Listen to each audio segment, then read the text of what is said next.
Olá, pequenos investidores, sejam muito bem-vindos a mais um Destaque do Dia. Índice fixa agora basicamente no 0 a 0 a 3.069 pontos, mesmo com a melhora que a gente está tendo na curva de juros hoje, em torno de 1%, muito puxado aí pelo dado de inflação dos Estados Unidos, que veio abaixo da expectativa. Inflação ao produtor, PPI dos Estados Unidos, sobe 0,2 em dezembro, abaixo do consenso. Os investidores tinham expectativa ali em torno de 0,4, veio aí esse 0,2, o que é muito bom, até porque a última reunião do Fed, o foco deles foi inflação, a próxima reunião também o foco vai ser inflação. Ainda tinha até o último gráfico de pontos, dois cortes para esse ano, o mercado fala em apenas um. Então, se a gente vê os dados de inflação dos Estados Unidos dando um alívio, vai ser bem importante. Se os juros dos Estados Unidos caem, pessoal, é bom para qualquer país, e o Brasil não escapa dessa. Mesmo assim, a gente não tem assim uma mudança tão estrutural, né? Falta aí o CPI essa semana, que talvez seja o principal dado, PCI no final do mês, que talvez dê um pouco mais de noção, mas eu acho difícil que o Fed mude de papo aí em relação a corte de juros, quando a gente tem o mercado de trabalho e a atividade tão aquecido lá.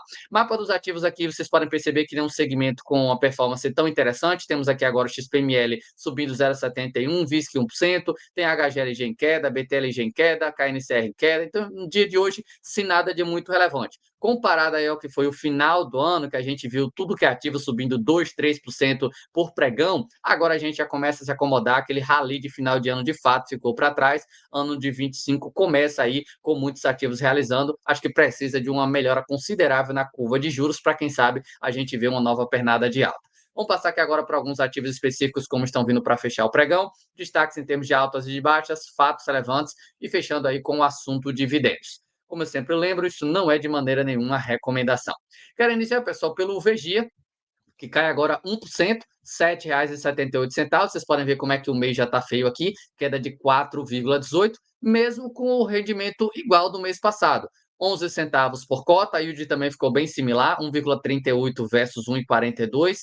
Pagamento do fundo vai ser dia 20. Esperar melhora esse mês, até como eu cheguei a citar ontem, até tinha um pouco de esperança nisso, porque tinha a reserva acumulada ali de uns 5 centavos por cota, mas às vezes tem taxa de performance que pode bater no fechamento de semestre, a gestão pode optar por não distribuir tudo, o que eu acho até vantajoso, fazer uma reserva acumulada. Então, acho que 11 centavos por cota não foi assim uma surpresa de outro mundo. Eu só não esperava o mercado derrubar a cota em torno de 1% hoje. Esperava que a gente pudesse ter um dia ou 0 a 0 ou positivo. Não é o que está acontecendo com o Vegia. Não sei se tem uma grande preocupação em relação à situação dos fiagros, que é um assunto que eu sempre comento aqui, do risco de crédito. A gente tem uma expectativa de juros muito alta para o Brasil esse ano 2025 inteiro. Ninguém acredita que vai ter corte de juros esse ano, é só lá no primeiro ou segundo TRI de 26, o que não ajuda nem um pouco. Embora o agro, como um todo, aí deve ter um ano melhor, mas se a gente tem juros mais altos, o custo para o devedor também aumenta bastante. Imagina, é um exemplo que eu sempre gosto de citar, porque às vezes as pessoas olham muito dividendo. E você pega aqui uma carteira, por exemplo, aqui do Vegia, que é 100% CDI, o mercado fala no Selic a no mínimo 15, e eu vou ser conservador aqui ficando em 15 para ficar até uma conta redonda, o Vegia tem mais 5 de juros, CDI mais 5. Imagina, para você que está recebendo CDI mais 5 é maravilhoso, ainda mais com fundo negociando 16% abaixo do VP. Mas para o devedor pagar 20% ao ano, é um custo bastante grande. Então, eu acho que tem também aí talvez um risco de mercado sobre o assunto inadimplência. Uma coisa que eu acho que é importante demais destacar, eu venho percebendo nos últimos dias aqui no canal alguns comentários em relação a um fato relevante do BBGO sobre Fiagril, que eles olharam ali com ponto de atenção. De fato, aconteceu isso. Esse assunto eu comentei no dia que o BBGO citou. Para mim, isso já é uma história um pouco atrasada, um pouco antiga aí. Não creio que isso já está fazendo mais preço nos Fiagros. Quem olhou essa notícia lá quando recebeu o fato relevante, quando eu até trouxe aqui no canal o fato relevante do BBGO, acredito que já tomou decisão de comprar, vender ou manter, o que é que faz no negócio. Então, não acho que aquela informação do BBGO sobre risco fiagril está fazendo preço. Acredito que muita gente começou a olhar isso agora, porque recentemente um canal bem grande aqui no YouTube falou sobre esse fato relevante. Mas essa história já é um pouco antiga. Eu trouxe esse fato relevante aí já tem alguns bons dias. Então, não creio que isso está fazendo preço por o mercado olhar esse risco fiagril. Existe sim, de fato, um risco, e eu acho que o investidor precisa monitorar. Mas não é uma notícia assim tão nova que a gente tem ali sobre o caso Fiagril e também a nova futura, se não me engano, que o BBGO colocou ali como um ponto de atenção. A HGLG divulgou o relatório gerencial, pessoal, fundo agora caindo 0,45, mês também bem ruim, 4%. Me chama a atenção porque eu tenho o HGLG caindo 4%. Quando eu venho aqui para o VILG11, caindo 3,62. Se não me engano, era o BTLG ou era LVBI? Deixa eu ver se é o BTLG. BTLG está subindo. Era o BRCO, acho que era o BRCO. 94 e 91 caindo 6,9. Perceba como é que está o segmento de logística nesse início de ano. Três logísticas grandes aqui que eu coloquei, né? BRCO, VILG e HGLG. Os três caindo 3, 4% aí no mês que mal começou. Então está sendo um mês bem complicado aí para esse segmento. E não teve assim uma performance nem tão boa no mês de dezembro comparado a outros segmentos. Voltando aqui para o relatório, que é o ponto principal que eu quero destacar para vocês do HGLG, aqui nós temos os destaques do mês, né? 492 mil cotistas, a alavancagem do fundo se mantém ali na faixa de 11,6%, vacância física 6,4%, física ou financeira ali rodando próximo a 6%, e aqui eles deixam um pouco sobre o resumo 24, 23 e 24. Embora, pessoal, a cota do fundo não vem performando nada bem, os números eu acho bem interessante isso aqui. A distribuição do fundo de 23 para 24 foi menor, de fato, saiu de média de 1,13 para 1,10. Por quê? Porque teve muitos não recorrentes em 2023. O HGLG vendeu alguns imóveis, eu não vou me lembrar quantos, mas eu me lembro que teve ali várias vendas e isso ajudou bastante o rendimento do fundo. Mas olha o recorrente médio, como aumentou aqui. O fundo saiu de R$ 1,01 em 2023 para R$ 1,06, aumento de 4,9, basicamente, ou até um pouquinho acima da inflação. Então, perceba que o resultado recorrente do fundo aqui é que, pelo menos para mim, é o grande diferencial, porque a chance da gente ver o HGLG reduzindo esse rendimento do patamar de 1,10 é bem pequeno, porque o recorrente médio dele agora já é muito próximo a esse nível. Antes não era. Até cheguei a fazer o ano de 24 umas 2 vezes ali vídeo comentando sobre esse assunto, de que talvez o HGLG não conseguisse manter R$ 1,10 por conta disso. Chegou a ficar ali numa situação bem complicada, alguns meses com 95, 97 de resultado, mas agora a gente já vê um médio próximo a R$ 1,10. Então, isso aqui, para mim, é uma boa notícia. A cota não teve melhora. Comparada a 24, não teve assim nada de relevante. Eu diria até que caiu. Mas, quando a gente olha o resultado médio recorrente, que para mim é o principal, não simplesmente a distribuição, mas o que ele tem capacidade de distribuir sem nada de novo, já é muito bom. 1,6 é quase que o fundo distribui. E a vacância física saiu de 8,3 para 6,4, de redução aí de 22%, e a ABL que ele tem aí saiu de 1,4 milhões para 1,6 milhões, até por conta de algumas poucas aquisições que eles fizeram, mas também desenvolvimento. Então, esses dados aqui do HGLG me chamou bastante atenção. Embora o dividendo foi menor comparado a 24, mas o recorrente médio aumentou. E esse recorrente médio aqui, para mim, faz bastante diferença, porque é quem vai segurar, de fato, o rendimento do fundo ao longo do tempo. E fechando a nossa lista aqui com o SNAG 11 subindo agora a 0,76, o fundo já anunciou o rendimento, pessoal. A data ainda é amanhã, mas a Suno geralmente antecipa um pouco aí essa informação para o investidor. Nós temos aí 11 centavos por cota, já faz aí um bom tempinho que não vem 11 centavos. Vamos até pegar aqui o histórico rapidinho. A última vez que a gente viu o SNAG com 11 foi no mês 12 de 2023. Olha o tempo que tem aí que a gente não vê o fundo anunciando um resultado desse. Impacta aí com certeza da Selic já fazendo efeito. A gente saiu de uma Selic de 10,5 para 12,25 agora, embora o 12,25 ainda não fez 100% de efeito, e a gente tem uma expectativa de chegar ali a 15%, como eu falei. Rendimento do fundo deve subir. Inclusive, eu fiz um vídeo, acho que no mês de novembro foi dezembro, citando sobre isso. Minha expectativa era que o SNAG pudesse voltar logo mais para 12 centavos. Já tivemos agora essa melhora. Vamos ver como é que fica o yield aí, já que a cotação base ainda vai ser o fechamento de amanhã, mas provavelmente a gente vai ver próximo a 1,2, que para o SNAG eu acho um resultado bastante atraente. Diferente de alguns outros Fiagras, pessoal, o risco do SNAG eu acho um pouquinho menor, porque ele tem a Boa Safra como principal devedor, e a Boa Safra tem ali um risco, a nota de crédito muito boa. Então, acho que a inadimplência dos produtores rurais que tem ligação ali com a Boa Safra, e consequentemente é o credor, é quem vai fazer frente ali se houver algum tipo de problema, eu acho que a chance de ter dor de cabeça com a Boa Safra, mesmo em um ano complicado, para mim é bem reduzido. Então o risco do SNAG acaba também reduzindo, embora bem concentrado aí nesse devedor. Vamos passar aqui agora para os destaques do momento, como estão vindo para fechar os ativos que compõem aqui o índice FIX. Nós temos agora a Kizu subindo 1,49 depois de ter tomado uma pancada ontem. A IEC sobe 1,39, VISC 1,17, o VILG 11 1,10, WHGR 0,95, GZIT 0,91. Kivo cai 3,5, BPML 3,31, RBRL 3,19, RBFF 2,5, CPTS 2,44, mesmo com o patamar de rendimento de sempre, e BBIG caindo aí 1,83. Perceba que aquelas altas de 2, 3% que a gente viu ali no final do ano acabou, né? Passando aqui agora para a parte dos Fiagros, temos o ASA aqui subindo 2,89, o AGR 0,98, SNAG 0,76, GCRA 0,44, a IAG também, PLCA 0,39. Nas baixas, BRFT 6, JGPX 4,4, HGAG 4,2, VG 2,26, Copa 1,5 e KNCA caindo 1,42. KNCA também é outro ativo que me chama bastante atenção, especialmente pelo trabalho da gestora, né? Que né, geralmente tem bons olhos aí na hora de decidir comprar ou não crédito. Ações, pessoal, a gente tem o Ibov ali, eu tinha o Ibov até próximo à estabilidade, deixa eu ver até como é que está agora. Ibov subindo 0,18, nada de relevante, ali nos 119 mil pontos. Temos agora a TOT subindo 3,4, Pomo 3,16, Pets 2,9, IGIT 2,82, Braskem 2,75 e BB Seguridade 2,49. BB Seguridade acaba se beneficiando com esses juros todo, né? Pelo menos os juros mais altos. É, não sei por quanto tempo, né? Se isso não vai impactar o negócio dela em si, mas juros altos é bom para a seguradora.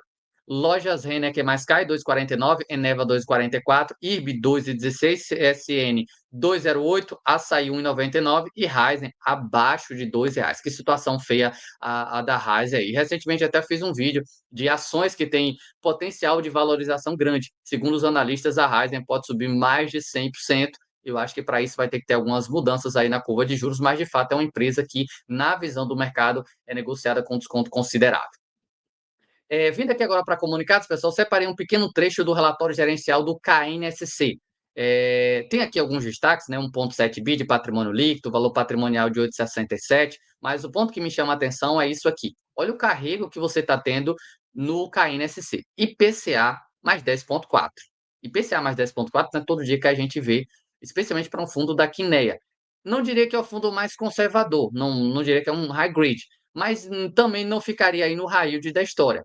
E o interessante aqui do KNSC, até por isso eu quis passar aqui para vocês, é que você tem basicamente metade PCA, metade CDI. Ou seja, se a inflação disparar no Brasil, você tem a proteção dela com metade da carteira. Se o BC seguir a regra de que tem que subir juros para conter a inflação, a Selic sobe, você vai ter 50% da carteira para ganhar também com esse indexador. CDI mais 3,35 é a marcação a mercado. E olha o que a gestão fez aqui nesse último mês. CDI, 74 milhões CDI mais 3,25, 40 milhões CDI mais 3,5, 25 milhões CDI mais 4,55. No final das contas, total 139 milhões de reais alocado a CDI mais 3,56. Ou seja, a gestão está vendo a oportunidade de aumentar a posição nesse indexador, já que o cenário para o Brasil é de juros altos. Aqui a gente tem o CDI 41% da carteira dele, IPCA 57, 54, mas nós temos aqui Selic, Caixa, 4,8%. Então, quase que metade o portfólio dele aí ficando nesses dois indexadores. E quando a gente olha a alocação para o setor, temos aqui escritórios, residencial pulverizado, logístico e shoppings. Então, não dá para dizer que é um ativo com um perfil tão arriscado. E eu diria que, no momento complicado como o que a gente está tendo, olhar para ativos com risco um pouco mais baixo, acredito que faz bastante sentido. Não necessariamente o KNSC, até porque existem várias fundos de papel, mas eu pessoalmente estou olhando bastante aí mais para ativos que têm um perfil de risco mais baixo. E tabela de sensibilidade, para a gente fechar aqui, olha o carrego que está tendo no preço atual, já que ele tem desconto. Ele está sendo negociado abaixo do VP, na faixa dos 8,40, você tem aí IPCA mais 11,06, que é um nível aí bastante alto. Não é só, volto a repetir, não é só o KNSC. Se você olhar a maioria dos fundos que colocam essa tabela de sensibilidade, o CPTS eles falam ali IPCA mais 12, IPCA mais 3, se não me engano, o MCCI é IPCA mais 11, IPCA mais 10, então tem um monte de fundo com perfil mais tranquilo, que hoje, por ser negociado bem abaixo do VP, tem aí um carrego bastante atraente. TRBL anuncia aqui uma notícia. Não é notícia, não dá para dizer que é uma notícia nova, porque esse rolo com os Correios já tem um bom tempinho aí, desde que aconteceu o problema com o imóvel lá. E aí eles vêm informar não recebimento do aluguel de competência dezembro de 24 dos Correios. Lembrando que os Correios representam ali 40 a 50% da receita do fundo. É por isso que eu não gosto desse negócio de exposição. Informamos que até a presente data, não foi recebido o valor do aluguel dos Correios, único inquilino do Centro Logístico Contagem, Minas Gerais, referente ao mês de dezembro, cujo vencimento ocorreu em 7 de janeiro. Conforme divulgado em fato relevante em 5 de dezembro, houve a desinterdição do centro de distribuição galpão e demais áreas operacionais do imóvel após constatação pela Defesa Civil da realização das intervenções necessárias. Portanto, o aluguel referente ao mês de dezembro passou a ser devido a partir da data da liberação, dia 5. Na ocasião, o inquilino foi prontamente informado a respeito da desinterdição do imóvel, bem como alertado sobre a retomada da cobrança dos aluguéis nos termos do contrato de locação. As gestoras e a administradora adotarão todas as medidas cabíveis para que o valor devido seja honrado o mais breve possível. Só que, para mim, o problema é esse aqui. Ressaltamos que o inquilino segue com a posse do imóvel, onde mantém os seus equipamentos instalados e algumas mercadorias dentro do galpão, apesar da operação não ter sido restabelecida pelo locatário até a presente data. Ou seja, foi liberado o imóvel dia 5 de dezembro. Até agora, os Correios não voltou para o imóvel, para trabalhar no imóvel. Não me cheira muito bem essa história aqui dos Correios com o TRBL. Então, ó, você é cotista do fundo, monitora muito bem essa história aí, porque eu acho que não acaba por agora. Lasc 11 é um fundo aí de segmento de shoppings um pouco, pelo menos em base de cotistas pequeno. Vem informar aqui aos seus investidores, em complemento ao fato relevante divulgado 8 de janeiro, no qual foi informado que o fundo recebeu um montante de 1,7 milhão referente à liberação do valor da conta vinculada em garantia da transação, que eles venderam há pouco tempo um shopping, se não me engano, estavam tendo um problema para receber esse dinheiro. Nesse sentido, o fundo realizará uma distribuição extraordinária de rendimentos em dia 21 desse mês, no valor de 26 centavos por cota. Para receber esse dinheiro, tem que fechar hoje, aí, dia 14 de janeiro, com as cotas dentro do seu portfólio. Ademais, a gestora reafirma que o fundo ainda possui aproximadamente 47 milhões e meio a receber em relação à operação supracitada, o que pode gerar aí mais dividendos futuramente para o cotista. Calendário de eventos, ontem a gente teve o CPTS com 7 centavos e meio, que não entendi porque que a cota está caindo tanto hoje. HCRI R$ 2,06, MCCI 80, pagamento dia 20, RZZR 1,16, o VGIP 92 centavos por cota, melhorou por conta da inflação, e VGI não bateu ali bem o rendimento do mês passado, né? Foi 11 centavos mês de dezembro, agora 10 centavos e 9. Eu tenho para mim que bater alguma taxa de performance e acabou consumindo um pouco do resultado do mês. Vamos ver se eu estou certo ou não quando eles divulgarem o relatório gerencial. Hoje acho que não tem nenhum ativo de grande relevância, mas caso você seja cotista, deixa aí no comentário.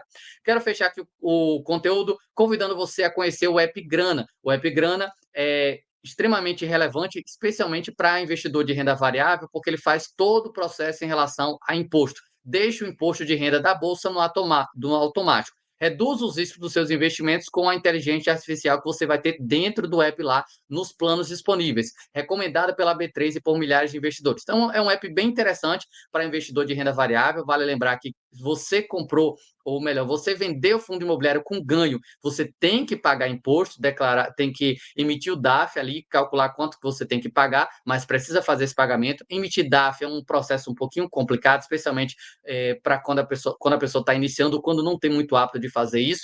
E no app Grana você tem essa tranquilidade. Teve lucro, reduz o imposto a pagar com o otimizador de R. Eles fazem pegam ali todo o seu histórico de movimentações de venda e ver se não tem ali algum prejuízo do passado que possa abater no seu DAF. Teve prejuízo, o Grana calcula o valor a ser abatido no seu próximo DAF. Então, a parte de DAF, que é uma coisa que você vai fazer todo mês, vendendo ativo com lucro, você precisa fazer todo mês, o Grana vai te dar essa tranquilidade o ano inteiro. Além da opção do DAF, lembrando que aqui você pode pagar o DAF ali via Pix ou cartão de crédito, que é uma facilidade, porque se você vai emitir um DAF não é tão simples assim, é um processo um pouquinho mais chato. Aqui você vai conseguir pagar via Pix ou cartão de crédito, eles vão te entregar o DAF pronto ali, você só vai pagar, né, tendo essas duas opções. E aqui tem alguns detalhes em relação aos planos. Tem o plano mensal e o plano anual. O plano mensal te dá alguns benefícios aí, acho que vocês conseguem até ver na tela, qualquer coisa dá uma pausa. Faço desde já mais uma vez o convite para você baixar o app não é pago, o app é gratuito, você vai ter ali alguns benefícios gratuitos, mas para ter acesso a emissão de DARF, cálculo em relação a esses impostos, e o principal aqui que eu gosto bastante, que é a declaração de imposto de renda, aí você vai ter que ir para os planos. Mas os planos não é assim preços de outro mundo, não é 400, 500, R$ 1.000 que você vai pagar no ano. É algo ali próximo a R$ 200, sendo que ainda tem o cupom investidor que vai te dar R$ 50 de desconto. No final das contas, se não me engano, fica um pouco abaixo de R$ 200, utilizando esse cupom, sendo que você pode pagar no cartão de crédito em 6 vezes. Não é um valor assim de outro mundo, para você ter a tranquilidade o ano inteiro em relação a imposto de renda. Declaração pré-preenchida fica no plano mais grana. Tem o Grana IR, que custa ali na faixa de R$ 19,99 ao mês, ali durante 6 meses, que te dá também a declaração de imposto de renda, só que ele te dá um relatório copia e cola para você ter ali o todo passo a passo. Eu gosto do Mais Grana porque vai te entregar o arquivo pronto, você não vai ter trabalho nenhum. Recebeu o arquivo, colou lá dentro do programa da Receita Federal, resolveu seu problema em relação à renda variável.